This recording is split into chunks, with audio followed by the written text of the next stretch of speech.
Channel 8 presents New Skills for Living with your host, Tom Lavin, a healthy plan for healthy living.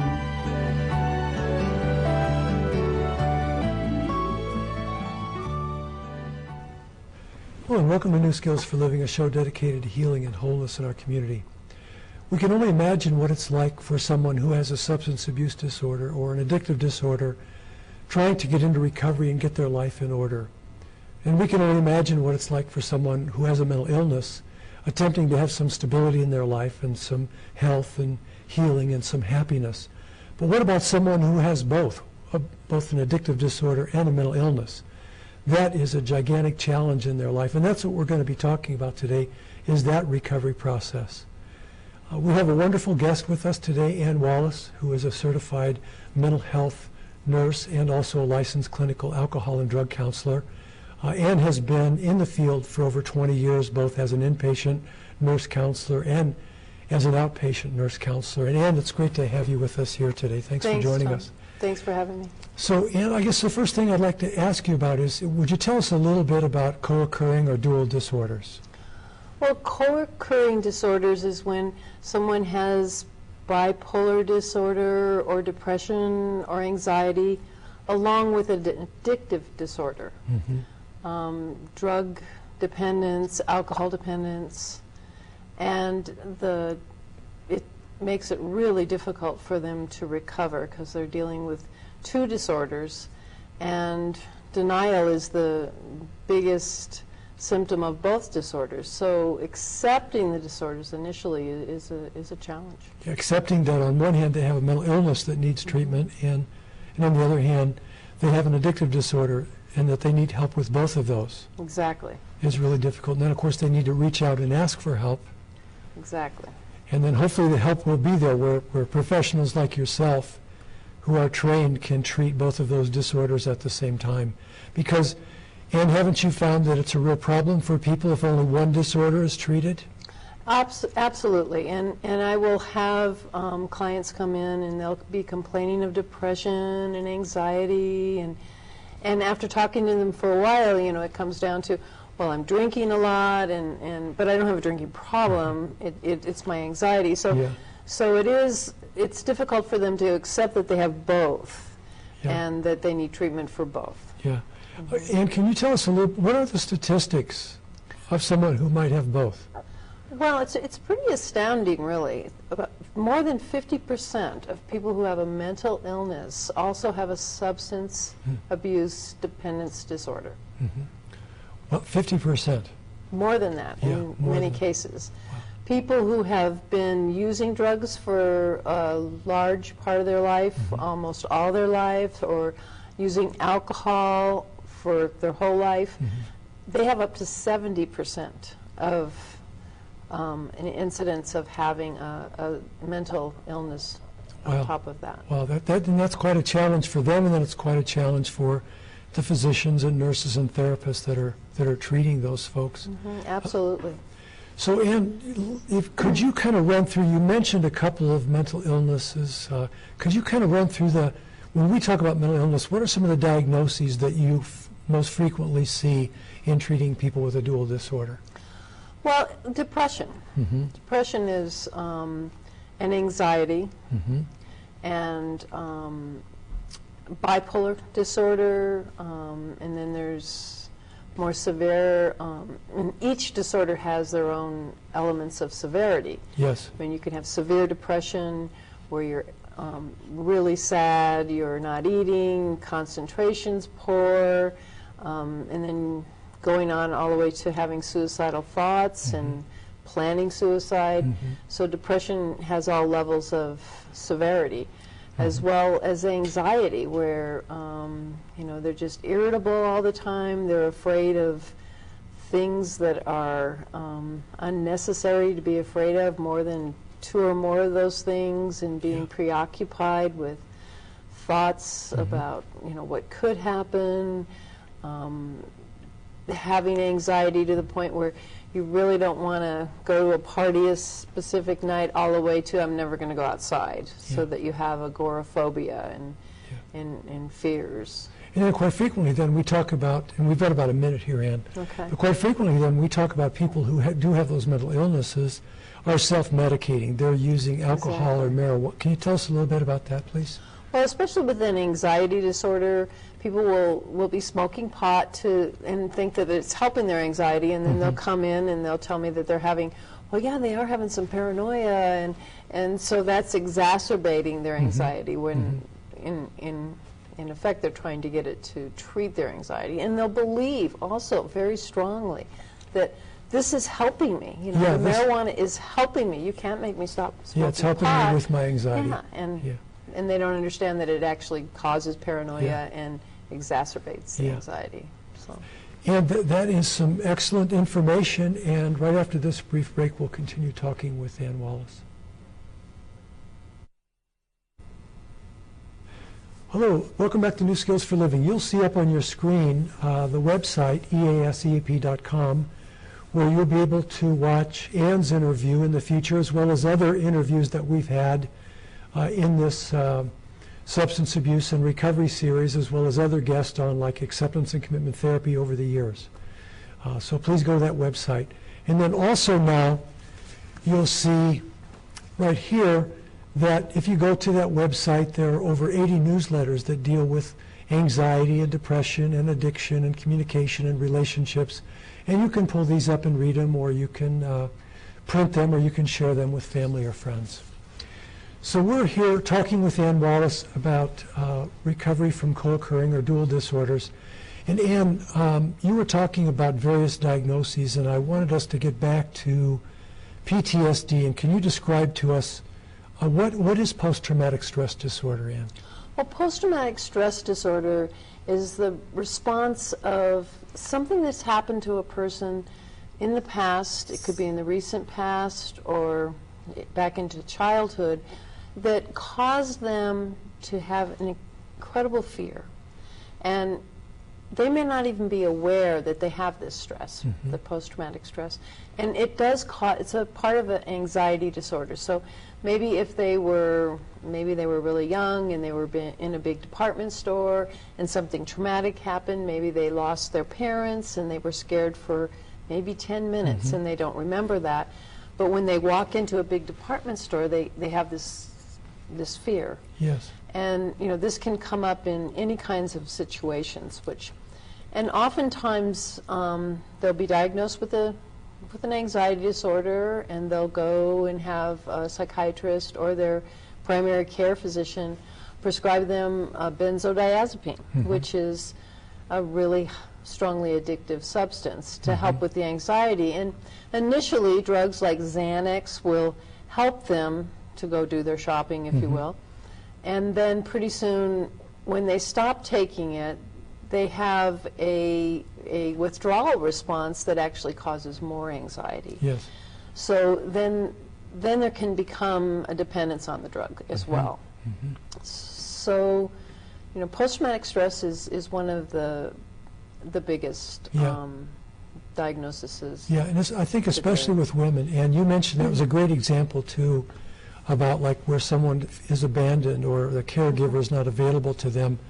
And of course some other examples, and please speak to these if you will, are like someone who's physically abused or sexually abused or severely neglected or emotionally abused. Can you talk a little bit about that dynamic? And absolutely. When you know, that was like the light end of the deal, and then when you are getting abused, especially in an abusive relationship that's ongoing, that kind of post-traumatic stress it takes a lot of time, a lot of therapy to get through that.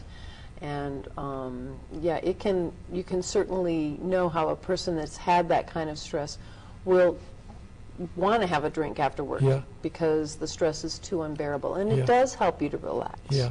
And then, now you mentioned drinking, and could you kind of run through, when we're talking about substance abuse issues or substance abuse problems, drugs or medications that people take to deal maybe inappropriately with their mental illness, what are some of those drugs and different types of alcohol you're referring to? Well, there's your beer, who everybody kind of thinks that's really not drinking. Yeah, that's just beer. It's just beer. Yeah. And, you know, you might have 3, 6, sometimes 8 a night. And then you can go on to wine. Maybe you have one glass of wine a night, maybe 2 or 3, or maybe 4 on the weekend. So you have, and then hard liquor. Whiskey, vodka. Vodka is a alcohol that's commonly abused, and commonly people who end up at the end of their drinking, if you will, end up drinking like a 1/5 of vodka a day because it helps to maintain them. Mm-hmm. And they have this kind of illusion that people can't smell vodka on them. Yeah. So they no harm, no foul. Yeah. So. Yeah. Every level of drugs, it has to do with how much you drink, when you drink, and mostly why you drink. Yeah, that is some great information, and we're going to continue talking with Ann Wallace, a nurse counselor through Renowned Behavioral Health, right after this brief break. Hello, we're talking with nurse counselor Ann Wallace about treating co-occurring or dual disorders. And you were just going through and describing the different types of alcohol that people can use to self-medicate. Mm-hmm. Can you also maybe name for us drugs that people might use and abuse to deal with their... Absolutely. Of course, there's cannabis, marijuana. The opiates are a big drug that people have been taking after surgeries, and then they'll have a sense of well-being when they take them, and then pretty soon they're taking them when they don't need them. Mm-hmm. Opiates is a very addictive substance that's been rampant in our community lately. Adderall, stimulants, there's methamphetamine that's out there killing our young people, ripping up lives. And the recovery from methamphetamine and opiates that attack the dopamine receptor sites, it's a lot more challenging because you've lost that ability to feel good, mm-hmm. and you've damaged your dopamine receptor sites, so it takes a while for them to come back. Mm-hmm. So you have Adderall, opiates, cannabis, the methamphetamine. Mm-hmm. So some of these are street drugs, and some of these are actually medications, and people can that are having problems with depression or anxiety or bipolar disorder, and they can go cross that line into abusing them by trying to medicate their mental illness, huh? Absolutely. And how does someone know if they're having a substance abuse problem? Well, one of the things that's really important to recognize is the classic symptom of substance abuse dependence is denial. So it's hard for them to recognize it initially. When you prioritize your life kind of around the drug or the alcohol, when am I going to get it? I'd rather not go to that movie with my girlfriend. I'd rather stay home and drink. So you're prioritizing the substance abuse over your normal lifestyle. Continued use despite negative consequences. So you've gotten a DUI, and, well, that's not my problem. My problem is that I can't drive when I drink. Mm-hmm. And you just continue to use. When negative things are going on in your family and you don't see them, when you prioritize your use over your work, when it starts to interfere with your work, legal problems, family issues. Okay, so all of those things, someone would want to be aware of that. You were talking about denial and with substance abuse. Now, on the other hand, both with substance abuse but also with mental illness, there's a stigma too. Can you talk about people confronting that stigma and having the courage to face it and ask for help? Yes, just the term mental illness makes people cringe. Yeah. And so when you use a term like you have some depression, you have some anxiety, the stigma is a huge obstacle for people to overcome, just the idea of what will people think. And that's one of our jobs as professionals, is to let them know that this is something that's a disease. It's not something that is a moral issue. It's something that's genetic, it's chronic, it's learned behavior, and there's so many nature things that affect a person that creates this kind of a circumstance. So, getting people to learn that this isn't something wrong with them. Yeah. Well, let's go ahead and bridge into that then and start talking about treatment. Well, treatment is really important, especially when you're dealing with both a substance abuse disorder and a mental illness. And our initial, as I said, challenge is getting people to accept that they have both. The 12-step venue is so very effective for both the mental illness and the depression. We have dual recovery anonymous so that they can talk about both issues in those kinds of meetings. The 12-step program that treats alcohol and drug addiction also treats skills for living. It teaches honesty, integrity, and all of the components of life that we need to feel good about ourselves.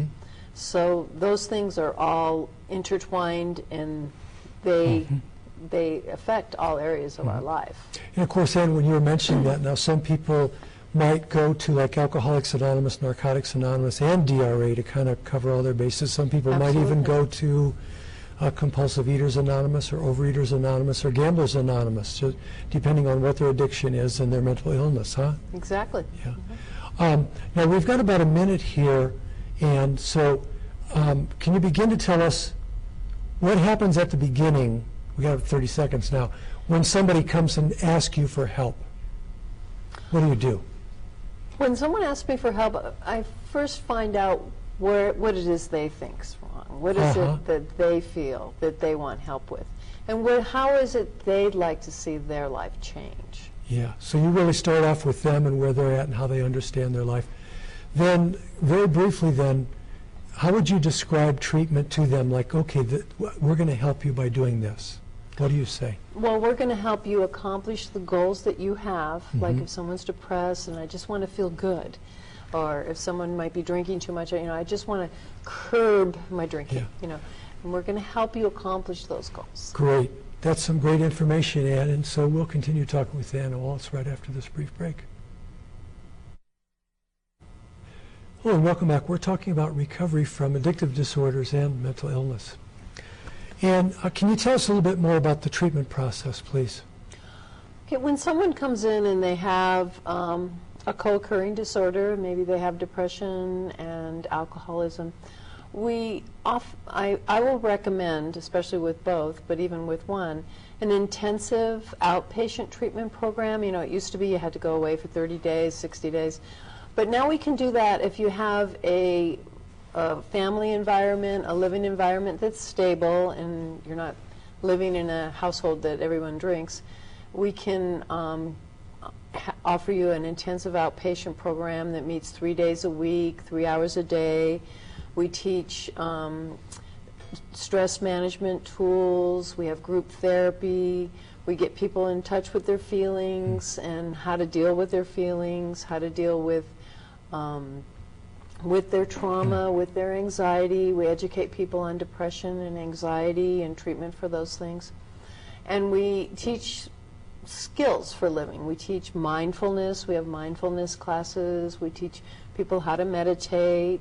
And then we have skills for having fun. But we teach the educational process, the clinical dynamics of addiction, and how people can, with the knowledge about their addiction, recover. Yeah, and then Ann, tell us a little bit, an important dynamic historically is group therapy, and alcoholics, drug addicts, especially people with dual disorders, have been so isolated. It's very scary, the idea of going into group therapy, but it is so healing, isn't it? Can you tell us a little bit about that process? Yeah, and it's one of the biggest resistance that I get. I don't want to go into a group. There's nothing a group can. I'll talk to one person. And once they get in the group, the first 5 minutes in the group, and people start talking about what's going on with them, and they can relate. And oftentimes, especially when you've had depression and you've had anxiety, you've been alone in your head, and you don't really think anybody knows how you feel, or you think you're crazy because you're having these thoughts. And then you have other people, expressing the same kind of things. You feel a connection, and then a common recovery model where people are sharing the skills that they've learned and how they can heal through the things that they've gone through. So it gives a great amount of hope and encouragement. So encouragement and hope and a sense of connection, huh? Absolutely. Where people who felt so isolated feel like I'm not the only one. Right. Now there is, though, usually, I mean, people can also experience individual counseling and family counseling, and there's an interdisciplinary team involved usually. Can you tell us about those aspects of treatment, too? Sure. We have licensed substance abuse counselors, we have therapists, we have psychologists, we have psychiatrists, that we work together as a team. We have marriage and family therapists, and we work together as a team. Some people will see the family. The family, it's very important to have the family involved in treatment to get everybody on the same page, and also to teach the family that, you know, their disease isn't about them, it isn't their fault, but we can also teach them skills that can help them through this process, as well as help the patient, you know, to be more effective in their treatment. Yes, and then, of course, there is a psychiatrist involved. Absolutely. For those that do have a dual disorder. Can you talk a little bit about that, and about medications that people can take to help them deal with their mental illness so that they don't relapse in? Yes, we have a psychiatrist that sees them when if they're in our partial hospitalization program. They're seen twice a week, put on medications. We're getting them to sleep at night, and we're watching them respond to the medications, explaining any side effects, and teaching them that it's really important that they stay on their medications, even if they're going to a 12-step program. And some people that are in NA might say, well, you can't take drugs, but that it's really important to take their medication and stay engaged in both programs. Yeah. So, Ann, very briefly now, like in 20 seconds, what would you say to someone who's been watching this show and wondering, how do I get help? What would you say? You can go to you can call Renown Behavioral Health. We have a lot of places in town, a lot of professionals, a lot of great therapists. West Hills for inpatient treatment. We have some really good. Yeah, and there are 12 steps, but the main thing is to not feel ashamed, to reach out and have the courage to ask for help to change one's life, huh? Exactly. Great, Ann. Ann, it's been so great to have you here on New Skills for Living and contributing to our addiction recovery series. Thank you very much, and we want to thank you all for joining us. We will continue the series again next month. We look forward to spending some time with you on another Sunday morning, and as you can see up on the screen, there is the website where you can see Ann's show and the other shows. Thank you for joining us. Have a good day.